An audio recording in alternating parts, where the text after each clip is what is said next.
washing, and hand repair done by our native experts. That's Cyrus Rug Gallery, 20 Southeast Broadway in Ocala. Proud sponsor of the Mother of All Mother's Day, right here on WOCA The Source. Ocala's information station, 1370 WOCA. Ocala.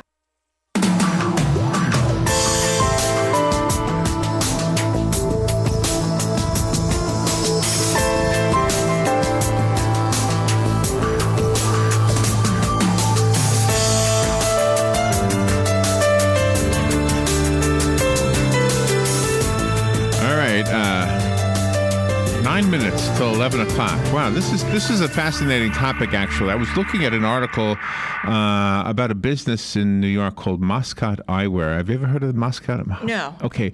It was actually started as a pushcart business by Harvey Mascot 97 years ago. How cool 97 is that? years ago. And of course, now it's a big eyewear company. And there's so many stories of large businesses that we have that are household names, basically, or at least regionally household recognizable, that started out as little tiny businesses, or in this case, as a pushcart business. Holy Isn't that mackerel. something? That's tiny. Joan Woodward is on the phone. She's the Executive Vice President of Public Policy for Travelers and President of the Travelers Institute. She's talking to us about ways that we can bring together small business, government, and community leaders to raise awareness and seek solutions for the issues facing small businesses, whether you have a push cart or I don't know what the cutoff line is. We heard earlier that it was a $5 million. Yes. Everything under $5 million a year is a small business. Wow. Yeah. Good morning, Joan Woodward. Good morning, Joan. Good morning, Larry, and thank you for having me. You're welcome. Where are you? I'm sitting right now in Washington, D.C., the hub of all regulatory capitals in the world. See, I think our government started out as a small business. I think it was a very small, just a small group of guys with a piece of paper and a pen. They said, let's make something of this. That's right. if you think about it, Grown a bit over there. right? Everything starts out small. So what is Travelers Institute? What is that? So Travelers Institute was started in 2009, and it was started with one purpose. After the Great Recession that we've all went through in 2008 and 9, we really saw a need for education and information around insurance products and financial services just generally. And no one in the industry was doing a good job, we thought, of educating the public, just the average Joe on the street, the consumer, or small business owners, or even, frankly, large business owners. About two-thirds of our business is business insurance. And we saw small businesses struggling to survive, and we didn't like that. We want them to thrive. So we rolled out a whole program around small business education, and we've done this series now, Small Business Big Opportunity, and 20 cities around the country, bringing together leadership of banks and regulatory authorities, the SBA, the Federal Reserve, regional banks, to talk about the challenges they face. And that's exactly what I wanted to ask you about, the challenges specifically that a small business would face, and how the coalition of everybody that you've established since 2009, how does that help?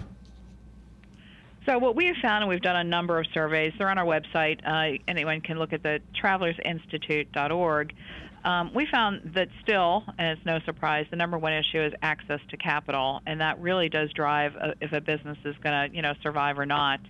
So finding that small business loan through the SBA or community bank, the Federal Reserve, regional banks also play a big role in community development. That's kind of number one. Then we had regulatory reform issues, because regulation, whether it's state, local, or federal government, still plays a big role in a small business person's daily life. Business continuity planning. People just are not planning for disasters. They think a big disaster is not going to happen to them. And then most recently, our biggest issue of focus and really education, we have a number of projects around this, is cybersecurity for small businesses. Oh, wow. I have that cybersecurity. I pay $15 a month to my bank. Yeah, you do. For cybersecurity. But I don't know how it works. So from a business perspective, it's got to be more important. Well, it's important to me if it's an individual, too. So. Yeah, and small companies assume that cyber criminals only target the big companies because there's more to gain or more at stake. But the reality is 44% of small businesses have already been hacked, and cyber criminals see more opportunity in the small business hack because they believe that they don't have the resources or controls in place to really protect themselves. So that's been a big focus of ours. We have a whole, actually a new LinkedIn. If you're on LinkedIn, go to Travelers, or our CEO, Jay Fishman, just wrote this terrific article about tips that small business owners can take to protect themselves from a cyber hack. And they're easy things, like train your employees, protect your computers and sensitive information, review all your vendors. The vendors have vulnerabilities. Have a plan in place. If it does happen to you, a data breach happens, so you can recover quickly. And sometimes people, when they start up their small business, they have everything in place, but yet when they go for to find financing, they're turned down. I mean, how can they keep that from happening? Well, another important aspect that the banks really are looking for, whether it's a community bank or a large bank, when a small business walks through the door, they not only want to see the fundamental revenues and expenses in your balance sheet, they want to know if you have a business continuity plan in place. What is your plan B if something happens to one of your key employees or your key vendors? What if there's a cyber breach? And so actually, just like having an accountant or a tax preparer, you should have a very trusted, independent insurance agent that could guide you through the process of what coverages you need to have in place and some of the risk control factors that they see. They see it every day. Look, businesses, small businesses, they see failures every day that they could help you prevent. And so it's a great resource tool for a lot of business owners, is to have a good agent helping you. I started out with using that Mascot Eyewear story that I was reading earlier in the week, and that guy had a push cart. Now I guess the family still continues to run it. The guy's probably not around. 97 years ago, or whatever. Yeah, so he'd be like 100. All right, so, but I mean, if in today's world I was to start a little push cart, and that would be my small one-man business, in his day, 97 years ago, they couldn't have a little iPad with a little sliding thing that you could take somebody's credit card, but now you could. I could have a hot dog stand, I guess, and take somebody's credit card. Yep. But would that, let's see, so that would set me up for possibly being hacked if I was using that kind of technology, wouldn't it?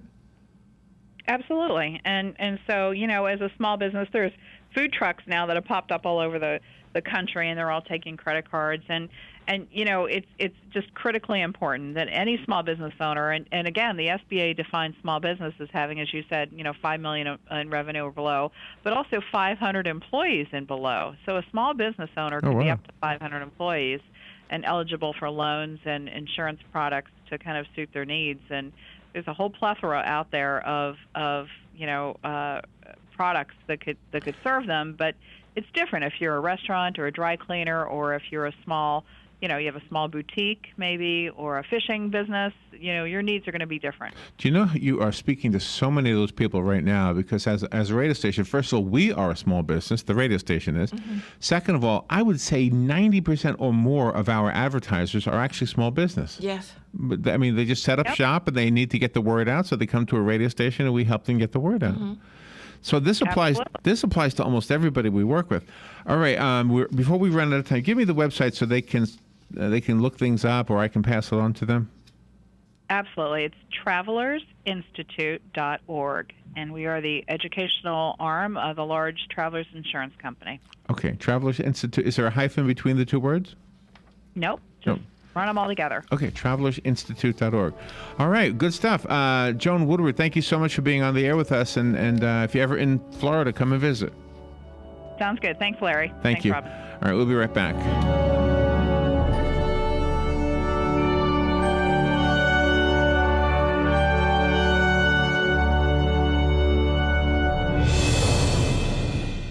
Broadcasting from the Paddock Mall Studios, this is